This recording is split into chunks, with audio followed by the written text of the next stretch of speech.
هل الشهادة الجديدة هيكون لها تأثير على الذهب؟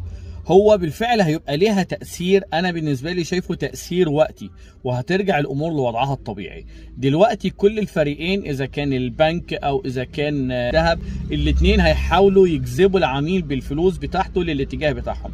بما إن في شهادات نزلت، فأصبح دلوقتي الناس اللي معاها فلوس دلوقتي في وقت اختيار واتخاذ القرار المناسب ليهم. في فئات هتفضل الشهادات وفي فئات هتفضل الاستثمار في حاجات تانية. هو كل طرف عايز الطرف التاني يجي اتجاهه. البنك المركزي او البنك الاهلي باصدار الشهاده الثلاثيه هو كده شال من على نفسه ضغط كبير. هي القصه كلها مش فايده 22% او 25 او 30، هي فكره ان هو يعمل شهاده سنويه دي كبيره، ان البنك يعرف يعوض فرق الفلوس والربح وراس المال في خلال سنه.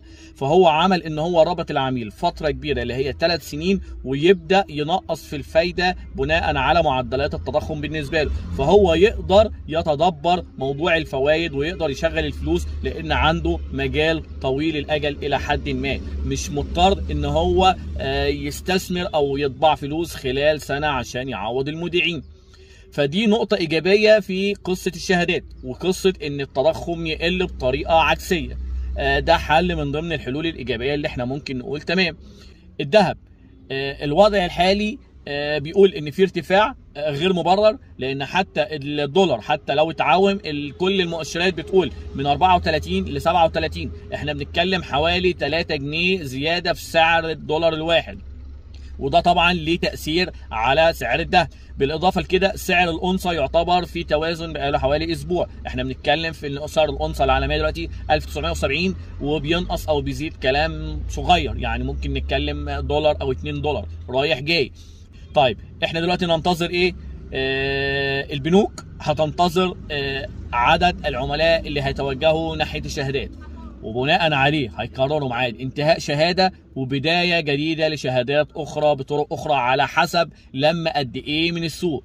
بمجرد ان هو ييسر الامر في موضوع الدولار، بمجرد ان هو يدي لنفسه مساحه في ان هو يدي للناس فلوس على مراحل كبيره 3 سنين، يبقى قدر يشم نفسه على قد ما يقدر، بحيث ان هو يمنع التوجه في طباعه الورق ويبدأ لمرحلة في الإنتاج والاستثمار في جميع المجالات. بإذن الله ننتظر الأيام الجاية خير إن شاء الله، وهو كله خير بالنسبة للعملاء. يعني العملاء اللي هتتوجه ناحية الشهادات، هو إحنا نتمنى سعر التضخم يقل حتى لو الشهادة تقل، لأن مش هستفيد حاجة لما نسبة عالية تجيلي وفي نفس الوقت أنا بروح بدفعها في مصاريف أكبر من النسبة اللي بتطلع لي. فهو لما يكون في عملية تكافؤ ونسبة أرباح الشهادة تقل ونسبة التضخم تقل، فهنلاقي في عملية إنتاج واستثمار. ساعتها أي حد بيودع فلوس هيبقى عنده أكتر من خيار، مش خيار واحد. يعني دلوقتي ممكن يتوجه ناحية الاستثمار، ممكن يتوجه ناحية البنوك، ممكن يتوجه ناحية الذهب، ناحية العقارات، هيبقى عنده المجال واسع. بس بمجرد إن احنا نرفع الشهادات بطريقة كبيرة وبمعدل سنة، فكده كده هيحصل تضخم كبير. فالتضخم دوت هيؤدي الى معظم العملاء مش هتعرف تشتغل او تفتح مشاريع، فده هيقلل عمليه الاستثمار. حركه حلوه من البنك المركزي، حركه حلوه من البنك الاهلي.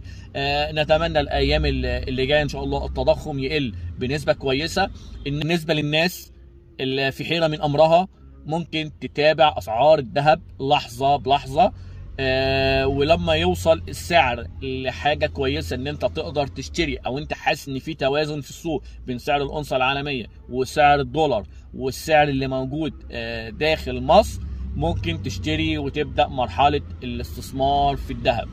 بناشد الناس اللي هي هتتوجه ناحيه الشهادات ان هي اي عائد شهري بالنسبه لها يطلع لها ما تدخلهوش كله في المصاريف، يحاول بقدر الامكان يستقطع جزء منه بقدر الامكان، ربع ونص على قد ما يقدر، ويوجهه بطريقه اخرى لاستثمارات بالنسبه له. ده هيؤدي بالنسبه له ان حتى النسبه ال 22% لو نسبه التضخم اعلى من كده، هو بالنسبه له يكون قادر في المستقبل على ان يقرب المسافات بين التضخم اللي حاصل وبين راس المال بتاعه. يعني مثلا هو نفترض الشهاده بتجيب له 10,000، ممكن يقسم جزئين، 5 مصروفات و5 يتم توجيههم في شراء ذهب، او 5 يتم تدويرهم تاني في شهادات اخرى او في صناديق ادخار او استثمار تبع البنك، ايا كان نحاول ناخد جزء كويس من العائد ونعيد تدويره بحيث نكون قادرين على مواجهة التحديات القادمة. سعر العملة قل، سعر العملة زاد، احنا يبقى في امان تام في الموضوع.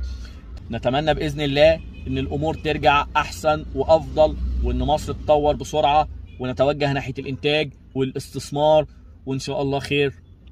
مع السلامة.